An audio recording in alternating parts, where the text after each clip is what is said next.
कैसा लग रहा है?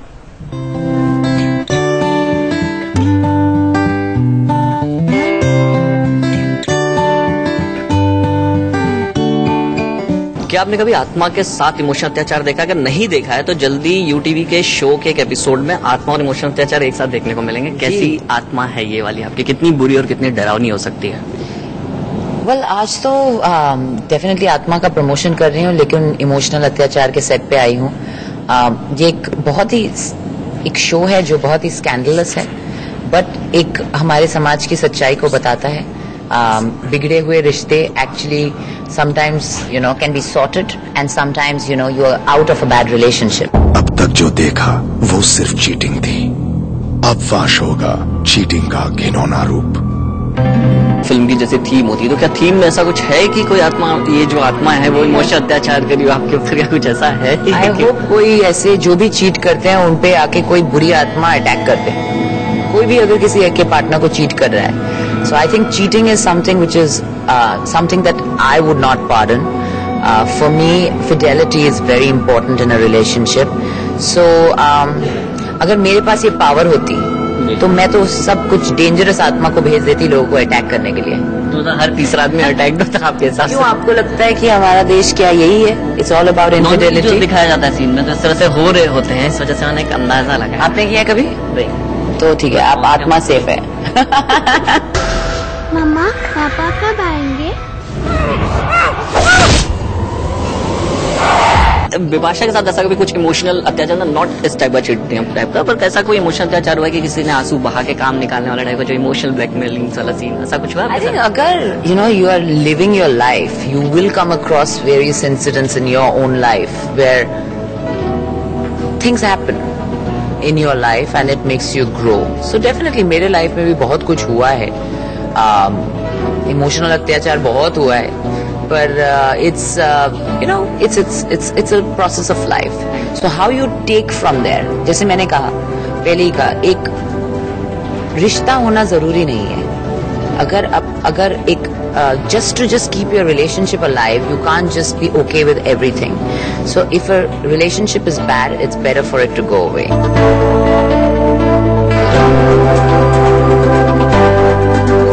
रिलेशनशिप स्ट्रॉन्ग रखने के लिए अगर आप शो में आ रही हैं, नॉर्मली कंटेस्टेंट भी शायद मिले हैं आपसे, तो आप क्या टिप्स देना चाहेंगे कि क्या टिप्स हो सकते हैं कि रिलेशनशिप स्ट्रॉन्ग रखा जाए, या क्या करना चाहिए एक रिलेशनशिप में इन लोग को? जो देखिए, एक रिश्ता तब अच्छा रहता है when there is love between them, and the moment there is a lack of love, there's no relationship.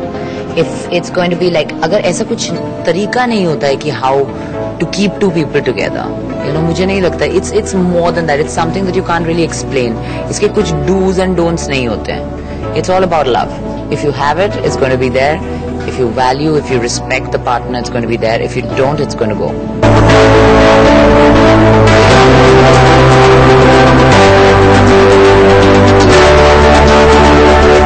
तो आप कुछ बताना चाहेंगे, कुछ ब्रीफ करना चाहेंगे दर्शकों को?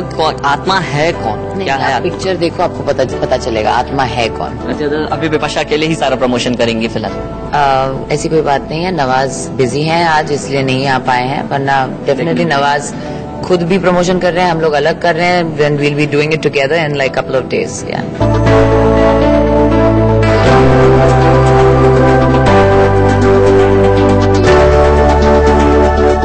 इस फिल्म को लेकर आप काफी सारे शोज में गई हैं, क्या लगता है कितना इम्पोर्टेंट हो गया है अब टीवी स्क्रीन पे प्रमोशन करना?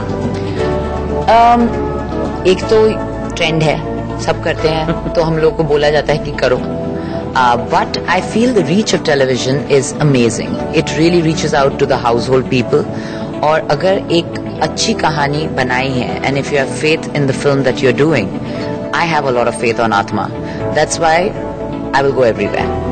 I just want people to know that Atma is releasing on the 22nd of March. So, hello, everybody who's an adult, please come and watch my film.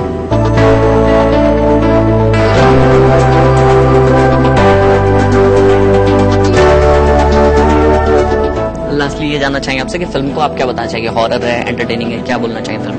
The genre is supernatural, पर एक human drama है, सिर्फ horror film नहीं है। एक बहुत एक बेटी और माँ के प्यार को, एक बाप और बेटी के प्यार को एक जो डिसफंक्शनल रिलेशनशिप होती है, dysfunctional marriages, you know, there is marital abuse sometimes. बहुत सारे लेयर्स हैं आत्मा में, बहुत सारे परफॉर्मर्स हैं जिन्होंने बहुत बेहतरीन काम किया है. सिर्फ नवाज नहीं, आई थिंक जो बेबी है दोयल, फिर शरनाज, she is playing my mum in the film, Jaideep है जो एक कॉप का रोल कर रहे हैं. तो हर एक कैरेक्टर ने बहुत कुछ दिया है इस फिल्म को. And I think and it's going to scare you.